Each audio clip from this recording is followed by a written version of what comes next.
saba Oromoo hunda wal dhabsiiftanii keessattuu dhaamsi kiyya ijoollee Arsii haadha abbaa kiyya jijjiira jettanii gisee biyyaa baatanii achi baatanii kaayoo baataniif wallaaltanii sabuma keessan kan isin wajjin biyyaa bahe kan isin wajjin rizqii barbaadachuu biyyaa bahetti as garagaltanii gisee maqaa balleessiidhaan arrabaanii waan hin taaneen wal ajjeesaa muka hudduu wal dhiibaa gisee kana eegaltanii waan akka misirraa fukatu keessattuu ijoollee Arsii dhugaa isin hima dhugaa walitti himnee waliin deemne. Isin yeroo baay'ee isinitti deebitee jirti wanni kun. Yeroo baay'ee isinitti deebitee jirti. Wanni kun wanni isinitti deebituu fi badii teessan ta'uu beeka. Kaayoo baataniif biyyaa baataniif wallaaltanii gisee saba keessanitti as garagaltanii saba keessan muka hudduu micciirtan yookaan muka hudduu isin micciiriyan waan baataniif wallaaluu keessaniif baxaraanummaa keessaniif wallaala keessaniif moonyummadiidha kun moonya irraa macarrasha ta'uu keessan. Tokkoffaa gandummaa irraa gadii ta'uu beektan.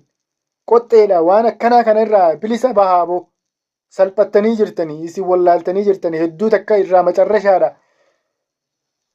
Diina keessan kan isin keessa taa'ee gartee muka hudduu isin micciiruu jiru ofirraa dhowwuu hin dandeettan as garagaltanii saba Oromootiin wal nyaattan. Maaliif saba kana gartee saba keessaa dhalattan saba keessan maaliif itti as deebitan?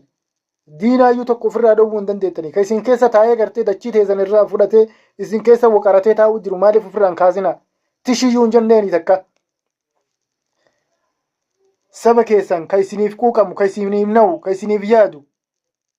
Gisee akka saree maraattee bakka hundaa cicciniinaa deemtan. Maraa Jimma, maraa Wallo, maraa gartee Hararge, maraa achi, maraa hagana hundaa uummatuma sanii badii qaba. Hangana hunda isinumatu dura ciniina dubbiin inuma kaati. Isinuma dura ciniina dubbiin inuma kaati. Maali sababni kun? Badummaan teessantun maali? Hedduu baxaraanummaa qabdan, hedduu jazbummaa qabdan, hedduu dabummaa qabdan. Wallaahi kun dhugaa isinitti himu dhugaa isin himnee waliin deemuu barbaachisaadha. Salphattanii jirtan nullee salphisaatiin jirtan akka ijoollee Arsiititti.